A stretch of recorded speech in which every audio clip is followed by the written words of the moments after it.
This is Black Agenda Radio, a weekly hour of African American political thought and action. Welcome to the radio magazine that brings you news, commentary, and analysis from a Black left perspective. I'm Glen Ford, along with my co-host, Nellie Bailey. Coming up, Mumia Abu Jamal speaks on the U.S. war against fellow political prisoner Julian Assange. A noted writer and anthropologist ponders why so many people that claim to be leftists can't help bad-mouthing the Wikeleaks founder. And a Black doctor in Canada says her profession is in denial about racism. But first, Black women are the fastest growing part of the U.S. prison population, which gives new meaning to Mother's Day in the United States. In Greenville, South Carolina, the Malcolm X Center for Self-Determination is part of a coalition that's raising bail money for Black women and girls facing incarceration. Malcolm X Center Director Efia Nwangaza explains. It's the third Black Mama's Mother's Day bailout, which is an initiative that was originated by Southerners on new ground and has expanded to include other organizations who are committed to social justice and among that, bail reform.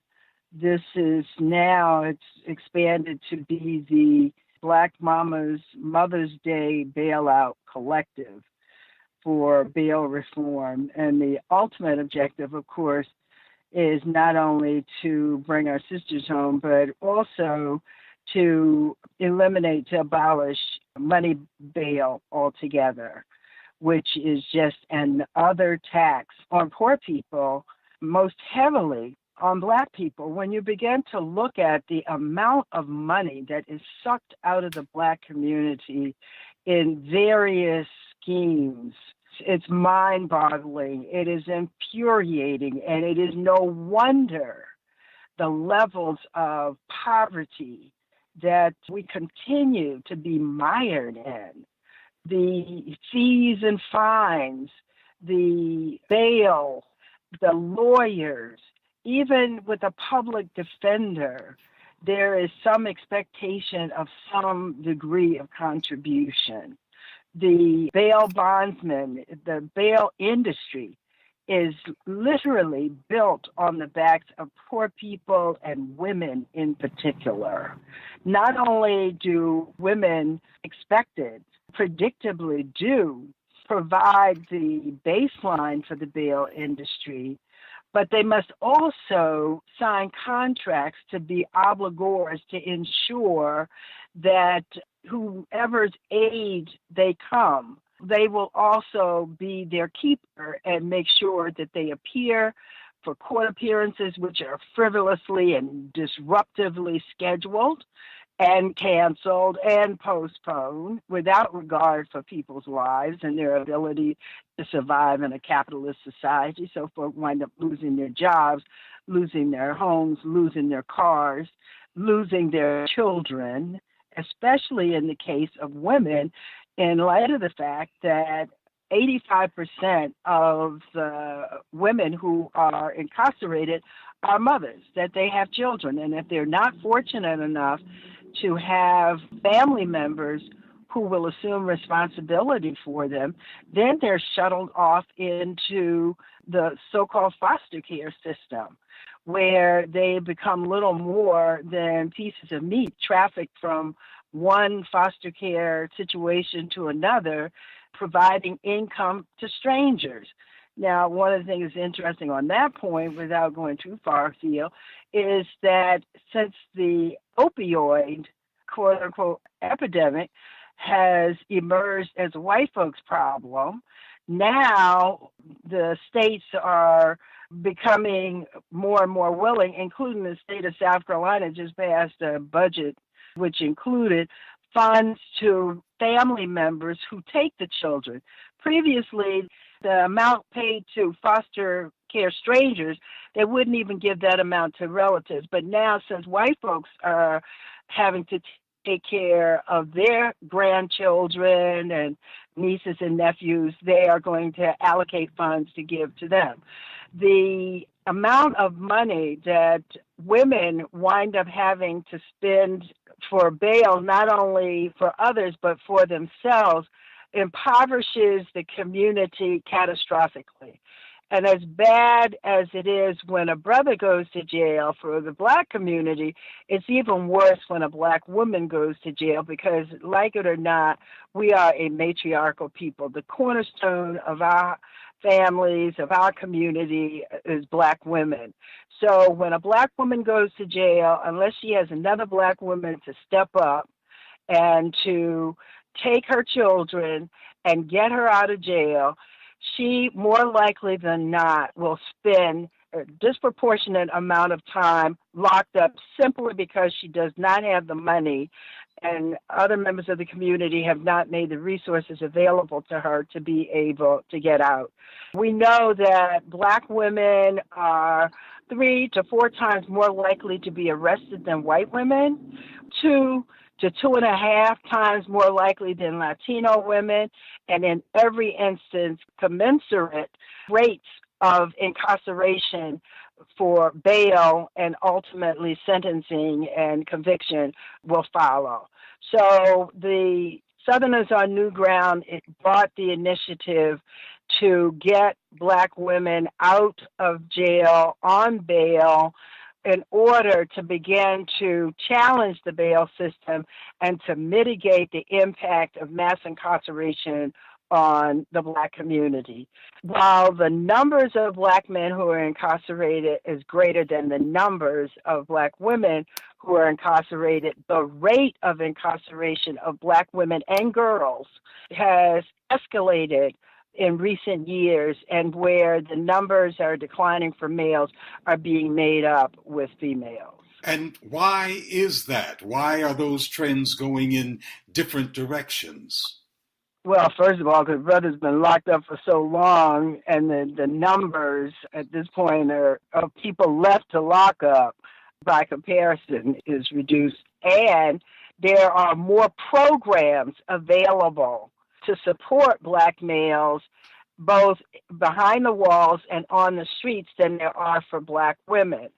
In addition to that, the level of stress that Black women have sustained over the course of this mass incarceration assault has begun to take its toll psychologically, emotionally, physically, the ability to be able to manage and to manipulate and navigate the system in a way that we have been successfully done in the past. In addition to that is the economics of the situation.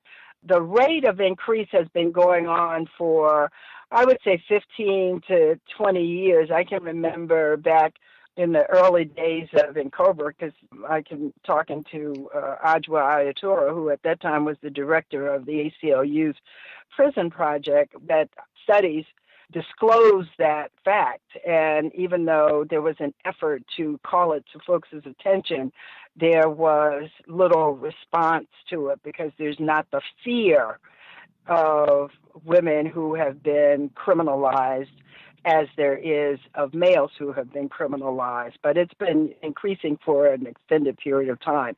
And then you see public benefits, the accessing of public benefits and the claimed or alleged abuses. And I think that Ronald Reagan's welfare queen is a perfect example of the hostility towards Black women for accessing public benefits. More recently, we see the hostility towards Black women as represented by the sister in Texas who was sentenced to 5 years in prison because of voting while she was on parole. We see it again in the educational cases where sisters have signed their children up. Even, in fact, in one instance where the family was homeless and the only address that they had was her father's address, and they used her father's address to enroll his grandchild into a public school in an adjoining district. And when it was discovered, she was charged with stealing education. For sure, they just made that one up on the spot. I cannot believe that a legislature actually seriously considered that, but she was prosecuted on it and sentenced. I believe she was also sentenced to 5 years. So then we have the so-called food stamp frauds.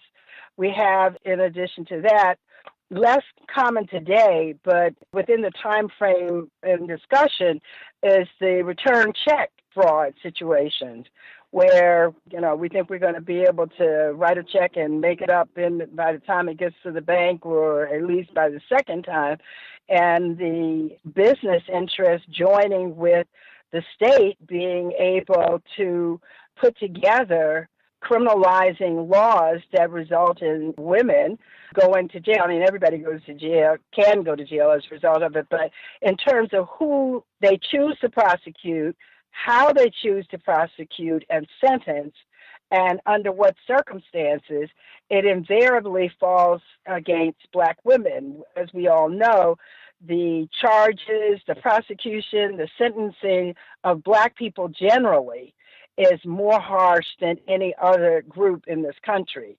And within the Black community, it's Black women who at this point in time are more harshly treated. So we're talking in large measure about economic issues.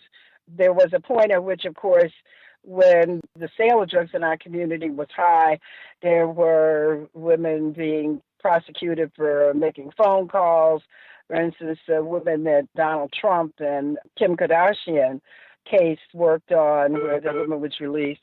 We find that was a situation where she just made a call and to say, okay, the shipment's going to be here at such and such a time, and here she winds up with 25 to life.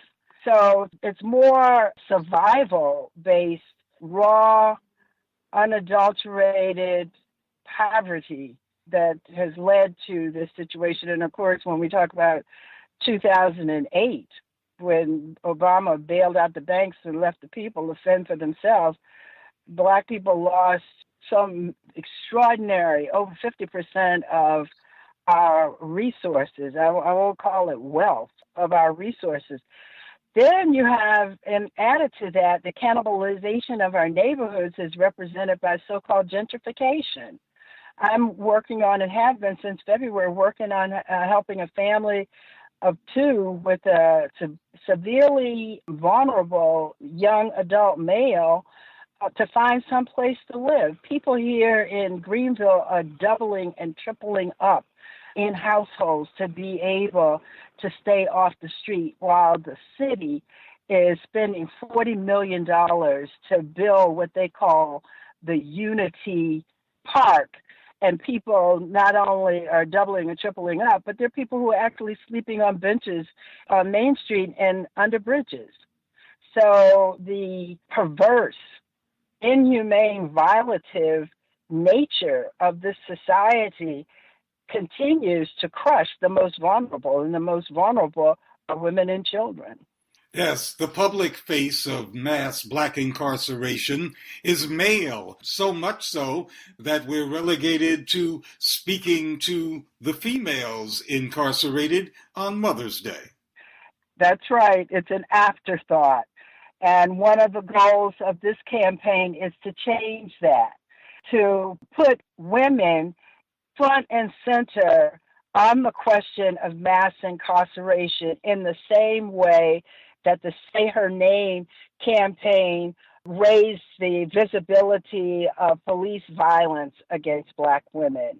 I would add also is the number of women who are incarcerated as a result of defending themselves against domestic violence, and how that is totally ignored. In fact, it's a rare occasion where a woman defends herself against domestic violence. It is recognized as self-defense, and she does not wind up going to prison. So patriarchy is a major factor in the application of mass incarceration, and women, I guess also motivated by the Me Too movement, are now beginning to challenge the presumptions that have guided our movement and our priorities up until this time. That was Efia Nwangaza of the Malcolm X Center for Self-Determination, speaking from Greenville, South Carolina. Wikileaks founder Julian Assange is locked away in a British jail as he prepares to fight extradition to the United States. Assange was recently evicted from his sanctuary at the Ecuadorian embassy in London, where he'd spent 7 years. Black American political prisoner Mumia Abu Jamal has spent 37 years incarcerated in Pennsylvania. He files this report for Prison Radio, titled The Wars Against Assange. The intrepid journalist and author, Glenn Greenwald, in his 2014 work, No Place to Hide, offers a damning portrait of the U.S. media, too long trained to worship at the altars of power, as agents of first attack against those journalists who dare to question or expose imperial edicts or escapades. Indeed, Greenwald himself details how establishment reporters begin their attacks by questioning both his status as a journalist and then one's psychological wellness. Now, today, we see these same tactics deployed against Julian Assange of Wikileaks fame.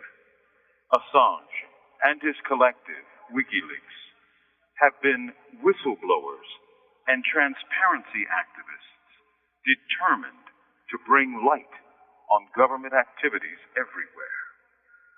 Ecuador's decision to withdraw its welcome to Assange has exposed him to the venom of the American government, largely for showing U.S. atrocities back in Iraq during the war. In 2008, Greenwald writes, U.S. Army secret reports called Wikileaks, quote, an enemy of the state, unquote, showing plans to destroy the group. And although Assange didn't work as a reporter, he compiled great amounts of data and shared it with great newspapers, which, while publishing his data, still tried to demonize him, denounce him, and question his sanity. Assange's work has shown how governments, including the U.S., really work. For that, he has earned high praise. From Imprisoned Nation, this is Mumia Abu Jamal. Maximilian Fort is a professor of anthropology at Concordia University in Montreal, Canada. In a recent article, Professor Fort wrote that the U.S. campaign against Julian Assange is really a war against free speech. In addition to the U.S. government's vendetta against Assange, lots of Americans that claim to be part of the left can't seem to resist expressing their personal disdain for the whistleblower. Yeah, that's certainly the case, and I've seen a lot of that myself as well. There is, at least in the United States and possibly elsewhere as well, I would think even here in Canada to some extent, a resentment against Wikileaks for having published the DNC and the Podesta emails in the run-up to the 2016 election. So the allegation that's made, the accusation, is that Assange and Wikileaks willingly, deliberately, knowingly contributed to Donald Trump's electoral victory. And so there's resentment about that. There's also kind of nationalistic resentment. You know, why is Wikileaks, and by the way, it's a false accusation, but they make it anyway. Why is Wikileaks always focused on revealing U.S. wrongdoing? How come it doesn't have information on America's adversaries? So this idea that, and some actually call him this, the idea that Julian Assange is a traitor. I suppose they don't know that he's not actually an American citizen, but that doesn't stop them from saying it anyway.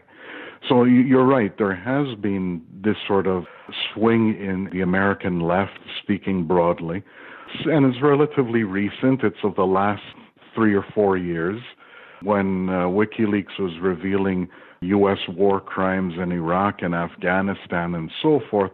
It was treated as basically a heroic force working in the public interest. In my view, that role, that initial assessment, was the correct one. The incorrect one is the way things have swung in recent years. Mike Pompeo, the Secretary of State, seems to have invented a category of malfactor for Julian Assange, all his own. He calls him a hostile non-state intelligence service operator. Yeah, well, that basically describes you. It describes me. It describes virtually everyone who resists control by the national security state that would like to control what we know and what we think. And it also shows, and it's a very dangerous hand to play in public, but Pompeo is the kind of person to do it. It shows that the idea that Assange is going to receive a fair trial, it'll be neutral, objective, impartial, and according to the law, and so on and so forth, is basically a falsehood. This is a political prosecution. It's been, how do I put it, shaped that way at its inception. And that also means something else, that Assange is, in effect, a political prisoner. But that hostile non-state intelligence service nonsense is part of a long line of demonization of WikiLeaks from sources in the U.S. government that extends back now at almost a decade. We used to hear things of a similar nature coming out of the Obama administration as well. Meanwhile, the U.S. corporate media is intent on proving that it's not a hostile non-state intelligence service, but something quite different. Well, that's an interesting thing that you've said, because they certainly are not hostile to the state when we're dealing with the corporate media. In fact, we have this real problem in the United States. We're accustomed to using the phrase state-supported or state-controlled media when referring to so-called totalitarian regimes. In the United States, the difficulty that arises is in deciding whether there is a state-controlled media, and you could make the argument that there is, or a media-controlled state. And you could also make that argument. I mean, there's enough evidence to make both arguments. But let's put it this way. What is routinely referred to as either the corporate media or the mainstream media, the majority of the media, they are certainly not opposed to the interests of the U.S. state, and they manifest that repeatedly. And one of the things that we were reminded about with WikiLeaks and about the case of Chelsea Manning, this goes back right to the beginning with the release of that collateral murder video. Something that when Chelsea Manning saw it, really incensed Manning and was one of the things that drove her to, make this information available, especially since the military was doing absolutely nothing to prosecute obvious war crimes and crimes against humanity. What we know of that time is that a Washington Post correspondent, David Finkel, who was in Iraq and was embedded with that very same helicopter unit shown in the combat video, had that information, did nothing, said nothing, and was part of the cover-up. So if we were relying on the Washington Post to tell us the truth, we would never have had it. We only had it as a result of Chelsea Manning and then secondarily WikiLeaks. So in a sense, from that point of view, what Pompeo said has a little element of veracity to it, in the sense that WikiLeaks is certainly not a tool of the U.S. state. And I think that is being construed as being its, major crime. At one point, the corporate media made big use of WikiLeaks material. Where did they turn against WikiLeaks, or was there any point in time? Oh, that's an excellent question, and I'll be very frank with you and tell you that I'm not sure I know the answer to that. We did see, but we're not clear if there's something occurring underneath the surface, but on the surface we saw a great deal of personal animosity developing between the media and Wikeleaks. There were certainly differences in objectives. The media wanted to cover up certain things that Wikeleaks wanted to make prominent. There was a difference in priorities, so the media went ahead and made maximum use of certain stories. For example, stories about the Iranian government supposedly supplying funding or equipment to insurgent forces in Afghanistan. They wanted to make a big deal out of that, and Wikeleaks was not so much interested in maximizing attention on that story. So we had all these different reports that there was certainly a great deal of jealousy, distrust. The media did not like Julian Assange being in control of the process of redacting leaks and, scheduling and organizing the release of leaks. So there was that kind of professional competition going on as well. And it was a pretty unwieldy thing that Wikeleaks was organizing. It was getting a bunch of competitors into one room together to work together. And eventually they turned on Julian Assange personally with a vengeance. And that has been true of a lot of people. There have been a lot of people that have praised Wikeleaks and then have gone on to denounce them. The worst example of that, or I should say the best example of the worst behavior, has been Donald Trump himself. I forget what the final count was, whether it was 140 or 160 times in his final month of campaigning that Trump praised Wikeleaks, proclaiming, "I love Wikeleaks." And it's his government that is prosecuting Wikeleaks. WikiLeaks wasn't set up just for the purpose of feeding information to the corporate media, although that is an efficient way of disseminating information, but to make it available to everybody, to civil society, if you will. And you've made much use of it. Oh, yes. I have an enormous amount to be thankful for when it comes to the work of Wikeleaks and Chelsea Manning. There's a great deal that I've done that simply couldn't have been done without their work. And that is true of many others as well. That information is still freely available to anyone who wants to make use of it. Unfortunately, many academics have not done so. But in my case, I had the Afghan War Diary was immensely beneficial when I was investigating a U.S. civilian army program called the Human Terrain System. The Iraq war logs were also very important in revealing information and certainly numbers that we did not know about the numbers of civilian deaths in Iraq, those killed by U.S. forces and under what circumstances. Another important story that came out of the Iraq war logs is the case of two Americans. I don't know how widely known they are in the United States. It's the case of Donald Vance and Nathan Ertel. Might be Ertel. These are two Americans who were detained by U.S. forces in Iraq and tortured for whistleblowing on a private contractor that was engaged in corruption. They were selling liquor to U.S. troops and getting weapons and ammunition and then selling that ammunition to local forces in Iraq. Vance and Ertel exposed this. They were captured by U.S. forces and imprisoned along with the Iraqis and subjected to the exact same abuse as the Iraqis. They then tried to sue Donald Rumsfeld because he had authorized the use of torture.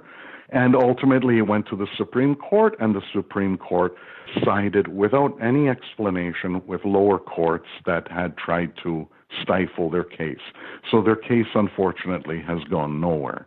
Also magnificent was what was known as Cablegate, the release of hundreds of thousands of U.S. Embassy cables. I wrote a book that relied heavily on that information, a book about the war against Libya. And I don't know that I would have written the book had I not had that kind of information, because it added a depth to it and allowed certain arguments to be made that previously I couldn't have made without that material.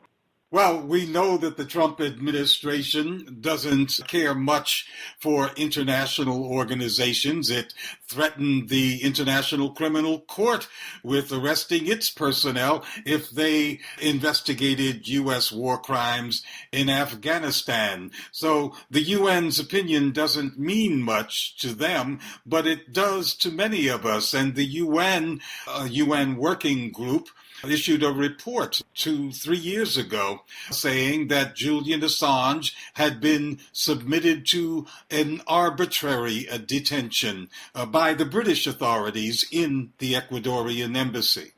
Yeah, that's right. That was that UN working group on arbitrary detention, and I think it was in 2016 that they stated that various forms of deprivation of liberty to which Julian Assange had been subjected constituted a form of arbitrary detention. And they concluded that he not only should be released, he should be compensated. I certainly agree with their finding, but as you said about Donald Trump and his disrespect towards international organizations, of course, it's not the succession of presidents that have shown the same kind of contempt. He just does it in a way which is much more abrasive and insulting and offensive and clear-cut than his predecessors did.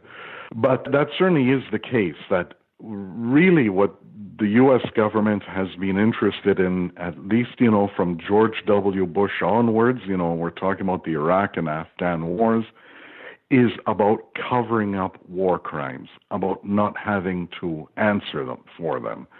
And in fact, as we speak, I think it was just last night, what came out in the New York Times was a story about Navy SEALs who were warned against reporting the chief of their unit for war crimes. And they were basically smothered in their attempt to get these war crimes prosecuted. This is why we need to have organizations like Wikeleaks.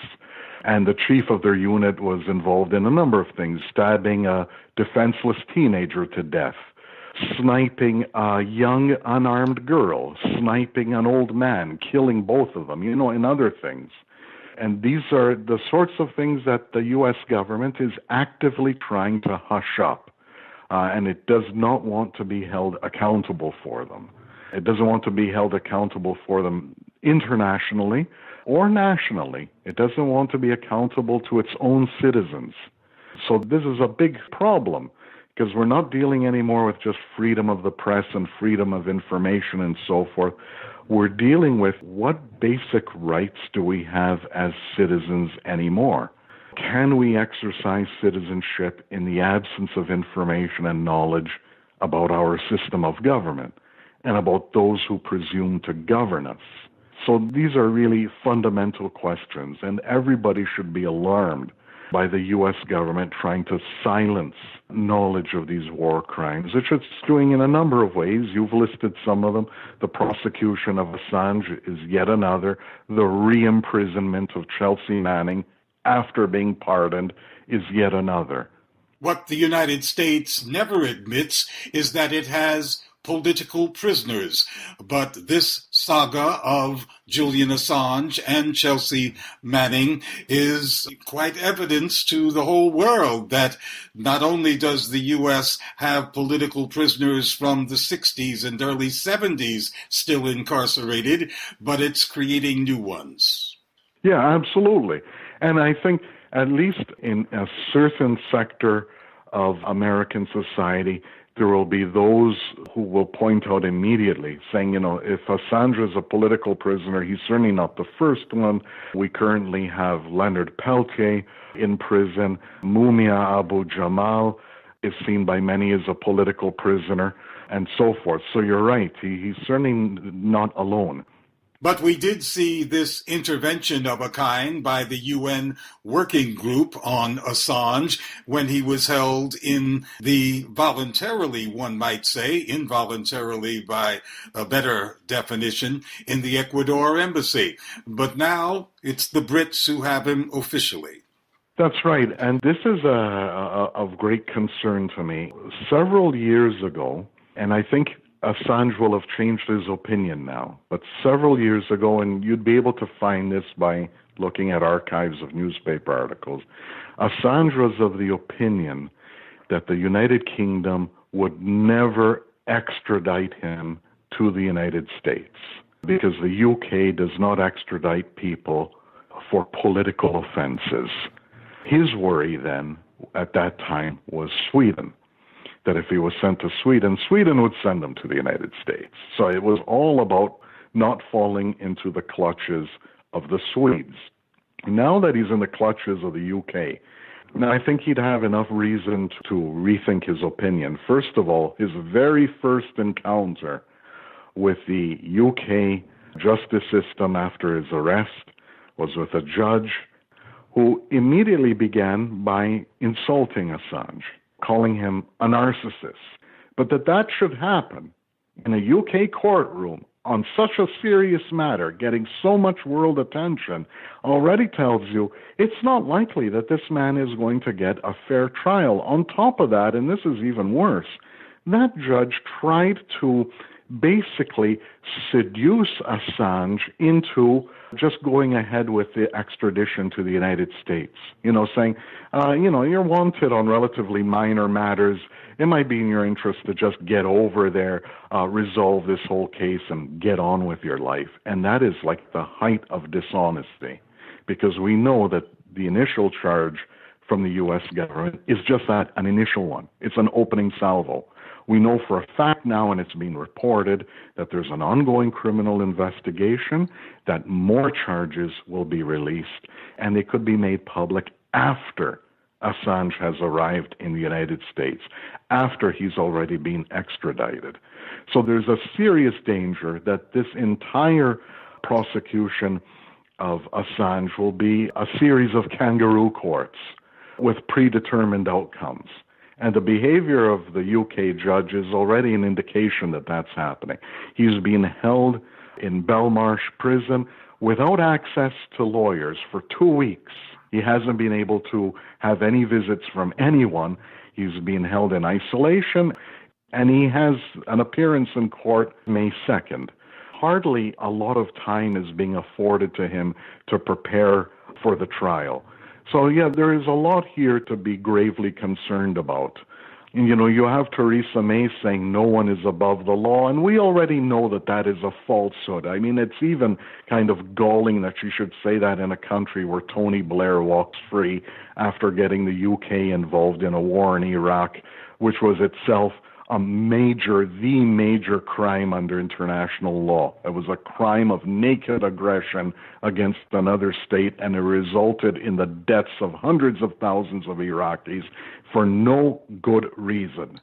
So don't tell me that nobody is above the law. As a matter of practice, there's a whole stratum of people who are above the law. That was Professor Maximilian Fort speaking from Montreal, Canada. Recently on Black Agenda Radio, Canadian journalist Eternity Martist said a health crisis exists among Black people in Toronto, Canada, and that anti-Black bias in the medical profession is a big part of the problem. One of the doctors quoted in Martist's article is Onye Norom, a community health specialist in the Faculty of Medicine at the University of Toronto. Dr. Norom says the problem with Canadian healthcare is that doctors are in denial about racism. So indeed, here in Canada, we do have a universal healthcare system. And I must say we prefer that to the alternatives. So we have a universal healthcare system where people can access healthcare as long as they are residents of the province or the Canadians, they can access that. So that in and of itself as a baseline is helpful. However, beyond that, it's not perfect. And so as a system that has flaws, one of those flaws are issues of institutional racism. And so what we're starting to see in Canada is more and more patients coming forward to talk about their experiences of racism within Canadian healthcare, regardless of the province, although there is a critical mass of, or the highest numbers of Black people are in provinces like Ontario and Nova Scotia. And so we're seeing that pattern because in the history of North America, whether it's United States or Canada, we do have that history of enslavement of people who are of African descent, and we have the stereotypes that have come with that. And so in Canada, we are not immune to that. And what's new is the fact that we're having more and more people having the voice and having the support to really come forward and say, you know, this is an issue. So this, having institutional racism and experiences of that for patients in healthcare, whether in hospitals or in clinic, is an issue. A 15-year-old study shows that about 1 in 5 Black women in Canada who were interviewed reported that they saw racism in the healthcare system they've experienced. But the Canadian Medical Institution seems to be in denial. Yes. As far as in denial, that is a pervasive issue in Canada. Canada very much has a multicultural approach. We even have legislation on that in thinking about different groups that migrate here and living in harmony with regards to the different cultures. And so it's a really great thing to aspire to, but as a country, we're not there yet. We face a number of barriers when it comes to institutional or systemic racism.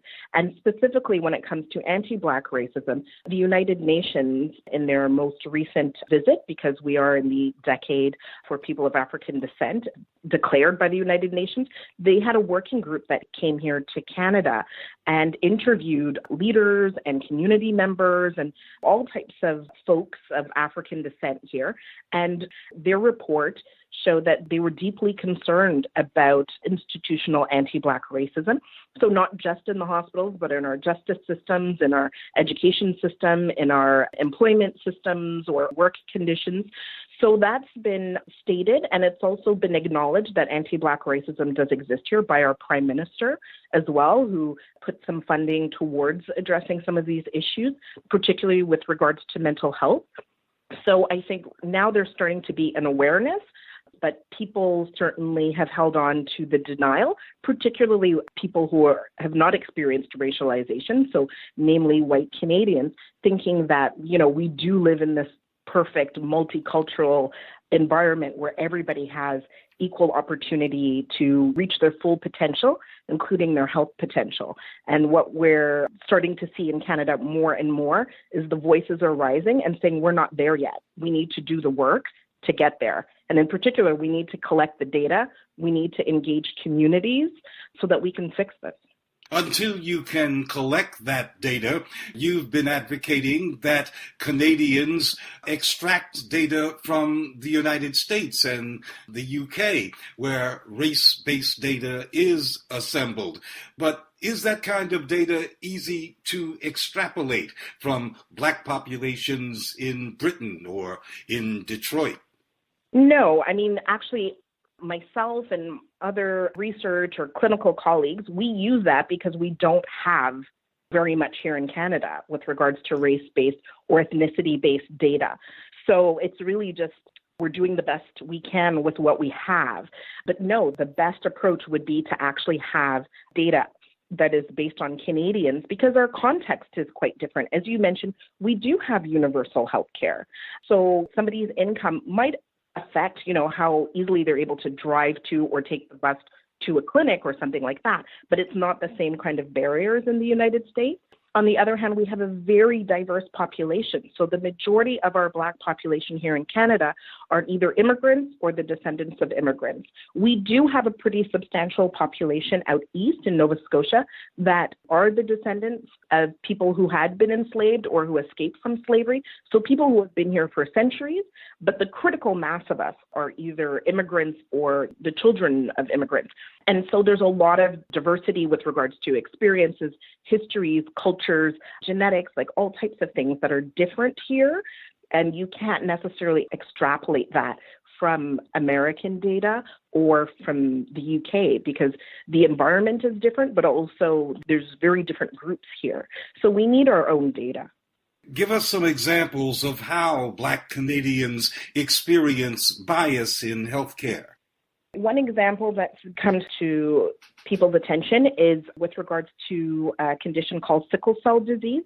So I imagine many people are already familiar with this, but it's a genetic condition that affects the blood cells and blood flow. And so a person can end up in what we call pain crisis, where they're in really excruciating pain. And so this genetic disorder can be found in many different groups. So you find it in West and Central Africa. You also find it in the Mediterranean and in India. But for the most part, the majority of the population in North America that you'll see who have this condition are descendants from West and Central Africa. So will be, quote unquote, Black when you look at them, or you'll identify them as being part of the Black race. And so when people come in with these horrible pain crises, they're in excruciating pain, they need pain medications, so opioids, so things like morphine, like right away, right? It's a clinical diagnosis. So there's no lab that's going to tell you really that the person is telling, quote unquote, the truth, unless it's really far gone and they're in a severe state. But really, the guidelines really say that you need to treat the person who has this condition and has a pain crisis within 30 minutes of being seen.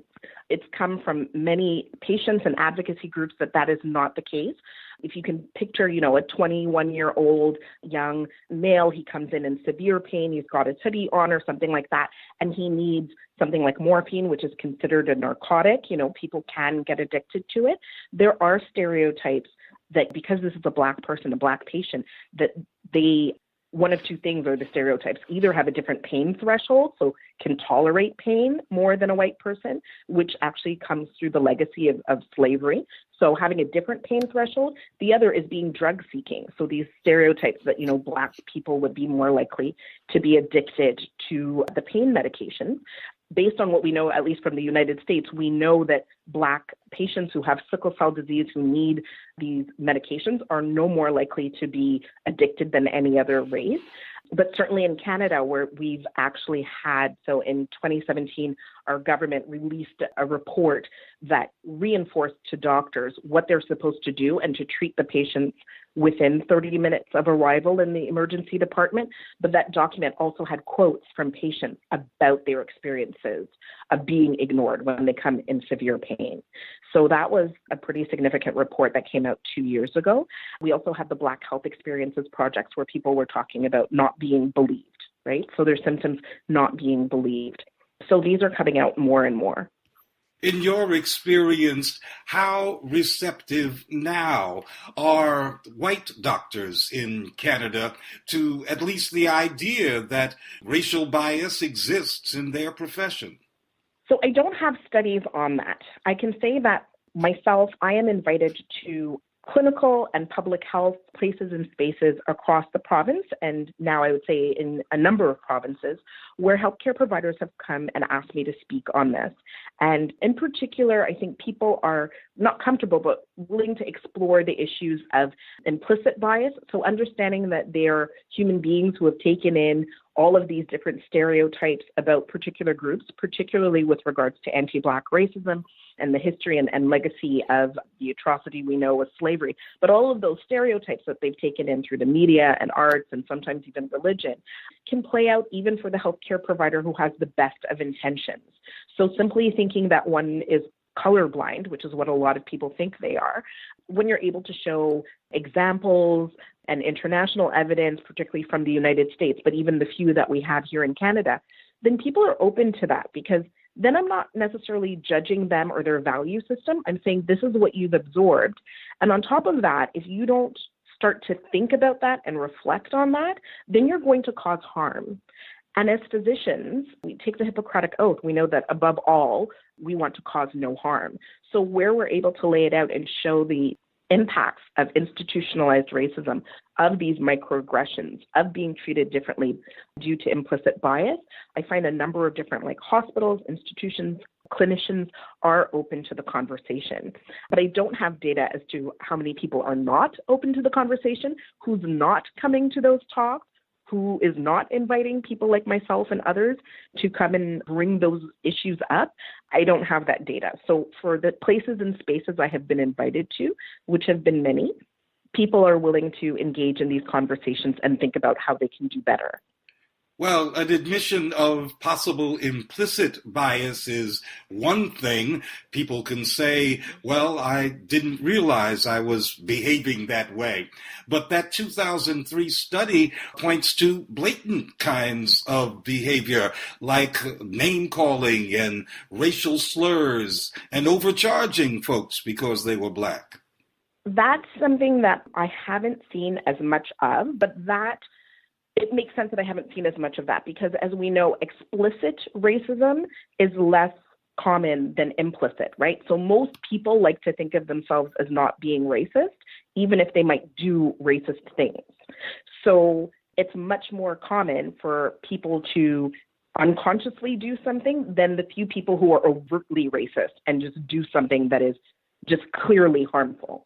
I would say for that 2003 report from Women's Health in Women's Hands, it's a little bit more nuanced because there's some intersectionality there. And I think when we're thinking about intersectionality, where people kind of fall under many different categories, unfortunately, in I think any healthcare system, that can affect the quality of care that you get.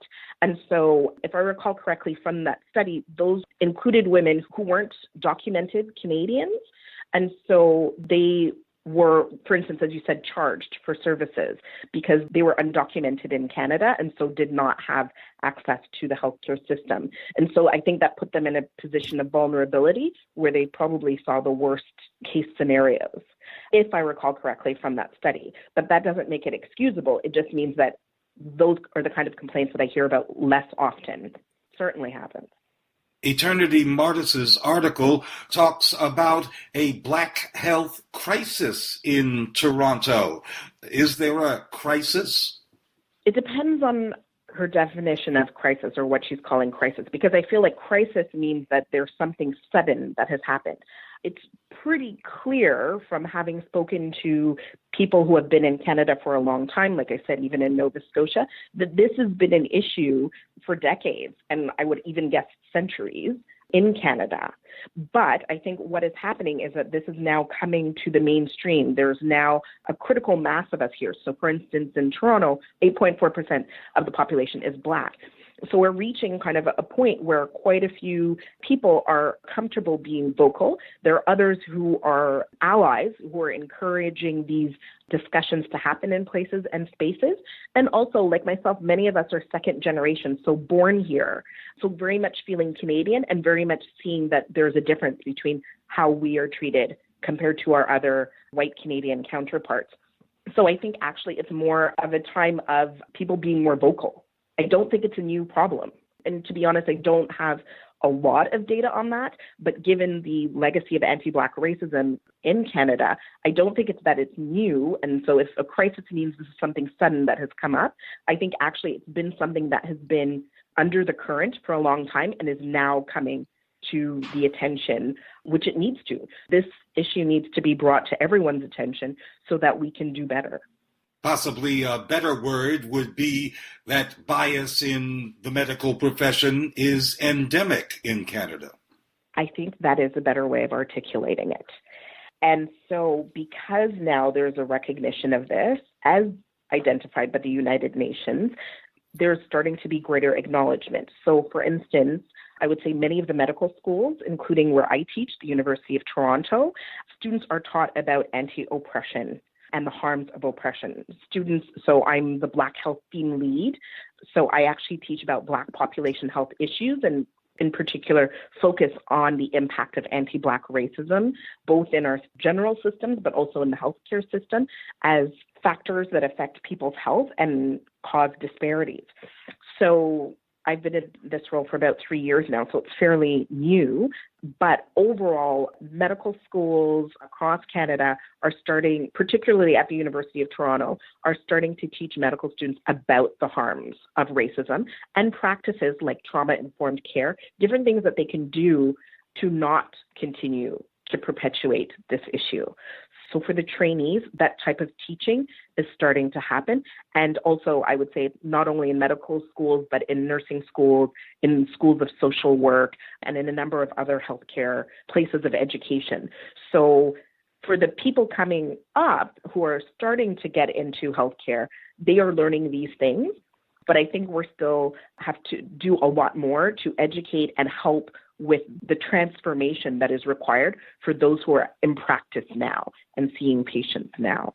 It is really time for us as Canadians to start to collect race-based data in healthcare institutions and in all our institutions to start to look for, identify, and address institutional racism.